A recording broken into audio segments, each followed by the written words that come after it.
Video शुरू करने से पहले कमेंट बॉक्स में लिखे नमो बुद्धाय। चलिए आज की यह वीडियो शुरू करते हैं।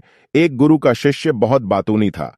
वह हर समय बातें करता रहता था, दिन भर इधर उधर की बातें करता रहता था और आश्रम के अन्य शिष्यों को सुनाता, उन शिष्यों को गालियां देता है और वह उन शिष्यों से गपशप भी करता और दूसरों के साथ अच्छा व्यवहार करने की कोशिश करता है।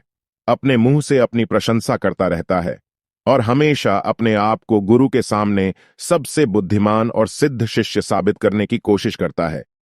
अपने को सभी शिष्यों से अलग और श्रेष्ठ मानता। उसने कहा कि मैं एक अमीर परिवार का लड़का हूं।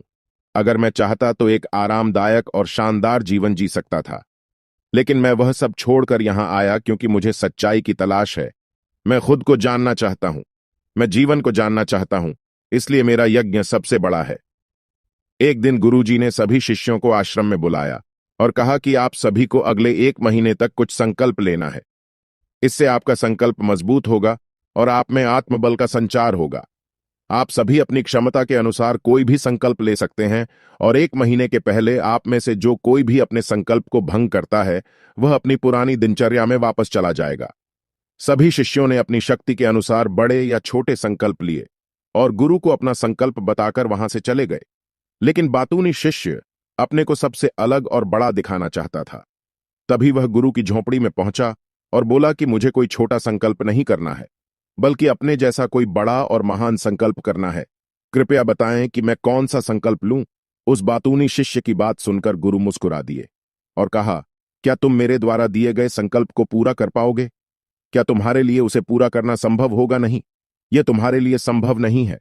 तुम इसे पूरा नहीं कर सकते तो अपना संकल्प खुद खोजो। शिष्य ने कहा, नहीं गुरु, मैं पूरा करूंगा। आप मुझे जो भी संकल्प दें, आप कृपया मुझे बताएं। गुरु ने कहा, ठीक है, फिर आप अगले महीने चुप रहेंगे, मुंह से एक शब्द भी नहीं निकलेगा। वह आपका संकल्प है। शिष्य ने कहा, गुरुजी, क्या यह संकल्प है? यह बहुत आसान है, केवल 1 महीने के लिए चुप रहना है। मुझे एक बड़ा संकल्प दें जो मेरे श्रेय के योग्य है, जिसे पूरा करने में मुझे परेशानी हो। गुरु ने कहा, पहले आप इस संकल्प को पूरा करें। शिष्य ने गुरु की आज्ञा का पालन किया। वह उसी समय चुप हो गया और मुड़ा और झोंपड़ी से बाहर चला गया। उसे चुप रहना बहुत आसान लगा। उसने किसी तरह चुपचाप एक दिन बिताया, लेकिन दूसरे दिन से उसके मन में न बोलने का बोझ बढ़ने लगा। तीसरे दिन उन्हें भारीपन महसूस होने लगा और चौथे दिन एक अजीब सी बेचैनी होने लगी। क्योंकि आश्रम के सभी शिष्य आपस में बात कर रहे थे, वह भी उनके सामने अपना पक्ष रखना चाहता था और उनकी बात बंद करना चाहता था, लेकिन उसका संकल्प उसके रास्ते में आ खड़ा हुआ। इसलिए वह सारा दिन केवल मुंह और आंखें ही बनाता रहा। ऐसे ही कुछ दिन और बीत गए और शिष्य बीमार पड़ गया। उसका सिर फटने वाला था। खाने पीने का भी मन नहीं करता था। वह बस बोलना चाहता था। वह गुरुजी के पास गया और उनके सामने बैठ गया और उन्हें लिख कर कहा, गुरुजी, मुझे बोलना है, बिना कहे मुझे सांस नहीं आ रही है। मेरा दम घुट रहा है।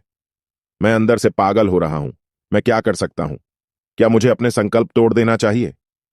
गुरुजी यह पढ़कर मुस्कुराए और कहा कि संकल्प तो टूटने के लिए होते हैं, लेकिन जो व्रत को पूरा करता है वही अपने भीतर की शक्ति को बढ़ा सकता है, और जो अपनी आंतरिक शक्ति को बढ़ा लेता है वही जीवन के पथ पर आगे बढ़ता है। बुद्धि और जागृति संकल्प लेना आपके हाथ में था और उसे तोड़ना आपके ऊपर है। आपके अनेक सह शिष्य संकल्प तोड़कर अपनी दिनचर्या में लौट आए हैं।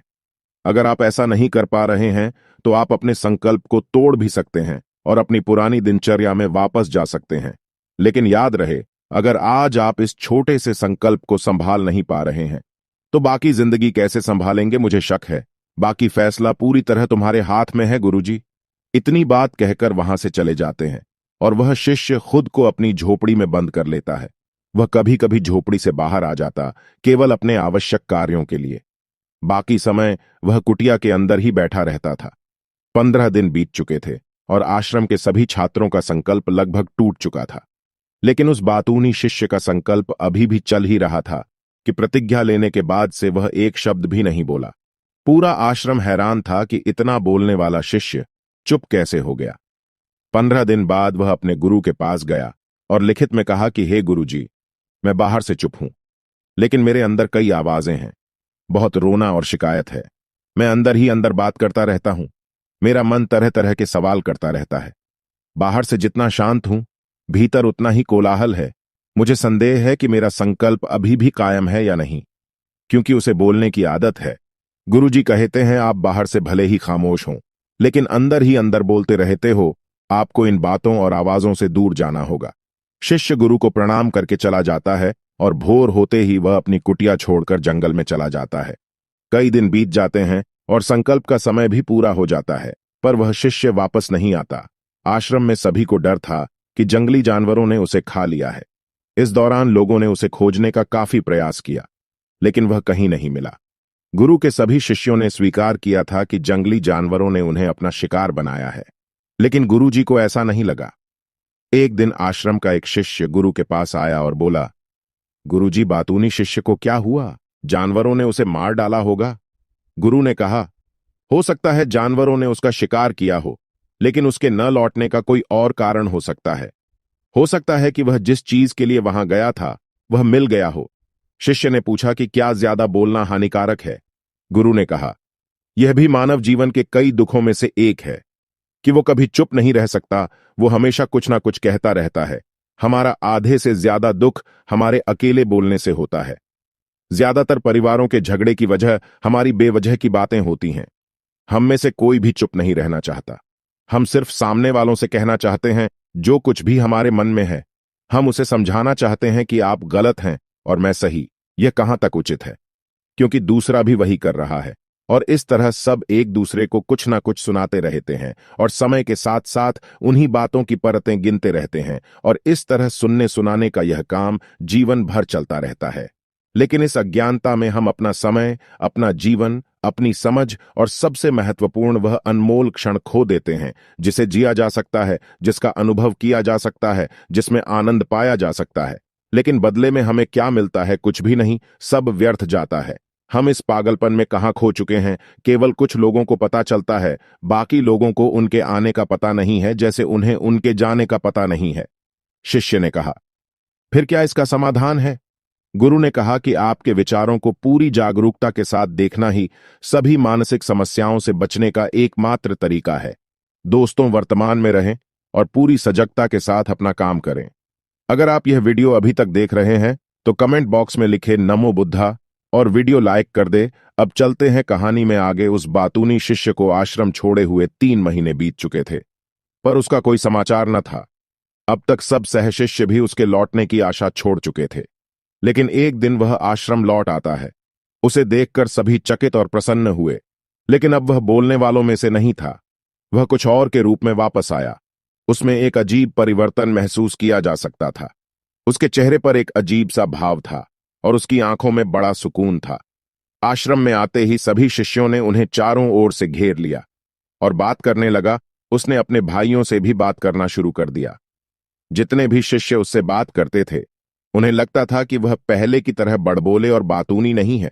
उनके मुख से निकला एक एक शब्द बड़े ही मधुर और ध्यान से निकला। कुछ देर दूसरे शिष्यों से बातें करने के बाद वह गुरु के पास गया। उसने गुरु के पैर छुए और कहा, गुरुजी, क्या मैं अब भी चुप हूं? क्या मेरा संकल्प अभी भी जारी है? गुरु ने कुछ देर तक शिष्य की आंखों में गौर से देखा और कहा, हां, तुम अब भी चुप हो। आपके मुंह से एक भी शब्द नहीं निकल रहा है और आपका संकल्प अभी भी कायम है। इसलिए वह शिष्य और भी गहरे जंगल में चला गया, इस आशा में कि वहां और शांति मिलेगी और मेरे मन में चहकना कम हो जाएगा। लेकिन मैं जितना एकांत में गया, मेरे अंदर की आवाज तेज होती गई। मुझे अपने अंदर की पुरानी आवाजें सुनाई देने लगीं। तब मुझे एहसास हुआ कि मैं कितना गलत था जब मैं बुरा कहता था अपने परिवार के सदस्यों, दोस्तों और सहशिष्यों को बातें। इसलिए उस समय मैंने सोचा कि मैं सही था। जब मैं गुरु भाइयों की चुगली करता था और उनका मजाक उड़ाता था, तब भी मुझे लगता था कि मैं उनसे बेहतर हूं और मैं सही कर रहा है। लेकिन उस दिन मुझे पहली बार लगा कि मैं कितना गलत हूं।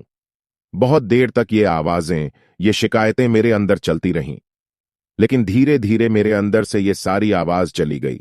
अब मैं अंदर से भी खामोश हूं। उस घने जंगल में बाहर से बोलने वाला कोई नहीं था और भीतर कोई आवाज नहीं बची थी। उस दिन पहली बार मुझे मौन का सही अर्थ समझ में आया। कितनी शांति थी मेरे आसपास। हालांकि अभी भी कुछ आवाजें थीं जो पहले आती थीं, लेकिन मैं उन्हें नहीं सुन सकता था। लेकिन अब मैं उन सभी आवाजों को स्पष्ट रूप से सुन सकता था, जो हवा की आवाज, पक्षियों के चहकने की आवाज, बहते पानी की आवाज, भौरों की गुनगुनाहट की आवाज मैंने पहली बार पूरे होश में सुनी। मैंने अपने आसपास इतनी शांति कभी महसूस नहीं की। आप पहली बार हैं जब मैंने शांति भंग करने के लिए अपने मुंह से एक शब्द निकाला है। मैं चिल्लाया हूं, हे भगवान, ये किस प्रकार की शांति है? सब कुछ इतना शांत क्यों है? क्या हुआ? लेकिन मेरे चिल्लाने पर भी कि शांति भंग नहीं हुई। सब कुछ वैसा ही है जैसा बाहर पहले भी सन्नाटा था, और अंदर भी। हे गुरु, मैंने अपने गुरु भाइयों से बात की, मैंने आपसे बात की, मैं बोल रहा हूं, मैं चल रहा हूं, मैं सब कुछ देख रहा हूं, लेकिन मैं अंदर से बिल्कुल अकेला हूं। मैं चुप हूं, भीड़ में भी हूं, मैं अकेला हूं और अंदर से अकेला हूं। मैं तब भी अकेला हूं जब मैं अपने आप में शोर मचाना चाहता हूं। अब सब कुछ दिखाई देता है, सब कुछ सुना जाता है।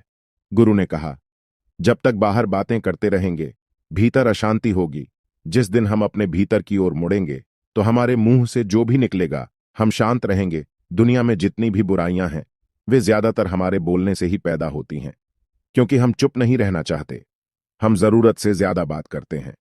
हम दूसरे व्यक्ति की बात नहीं सुनना चाहते हैं, बल्कि चाहते हैं कि वह बात करना बंद कर दे। हम उसे बताना चाहते हैं कि मैं कौन हूं। हम उसे अपनी सारी क्षमताएं दिखाना चाहते हैं। बस यही हमारे जीवन का उद्देश्य रह जाता है। कभी एक दूसरे को सुनना नहीं चाहते, समझना नहीं चाहते। उन्होंने कभी चुप रहना नहीं सीखा, क्योंकि खामोश रहने से ही वो खुद को छोटा महसूस करते हैं। दुनिया के सारे युद्धों की वजह हमारी ही बोलती है।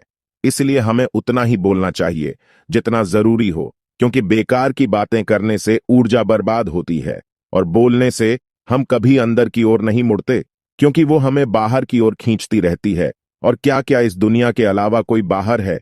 लेकिन अगर हम अपने भीतर की दुनिया की ओर मुड़ना चाहते हैं, तो इस मुंह को बंद रखना चाहिए। इसलिए जो सभी प्रबुद्ध हो गए हैं, एकांत की ओर भागा, ताकि उन्हें ज्यादा न बोलना पड़े, न ज्यादा सुनना पड़े। वे अकेले रहें और शांत रहें, ताकि वे आसानी से भीतर की यात्रा कर सकें। लेकिन कोई चाहे तो इस दुनिया में रहकर भी एकांत में रह सकता है, शांत रह सकते हैं, लेकिन इसके लिए उन्होंने अपनी ऊर्जा बचाई होगी, जिसे वे व्यर्थ की बातों में बर्बाद कर रहे थे। दोस्तों, इस कहानी की सीख यह है कि व्यर्थ बोलने से आपकी ऊर्जा नष्ट होती है, और ऐसा कहना हमें वापस भीतर नहीं जाने देता, क्योंकि यह हमें बाहर की ओर झुकाए रखता है। और जो अपने भीतर यात्रा करना चाहते हैं, उन्हें अपना मुंह बंद रखना चाहिए। मुझे आशा है कि आपको यह कहानी पसंद आएगी और आपको बहुत कुछ सीखने को मिला होगा। धन्यवाद। अगर आप यह वीडियो अभी तक देख रहे हैं तो कमेंट बॉक्स में लिखे नमो बुद्धा और वीडियो लाइक कर दे, और अपने उन दोस्तों को भेजे जो ज्यादा बोलते हो।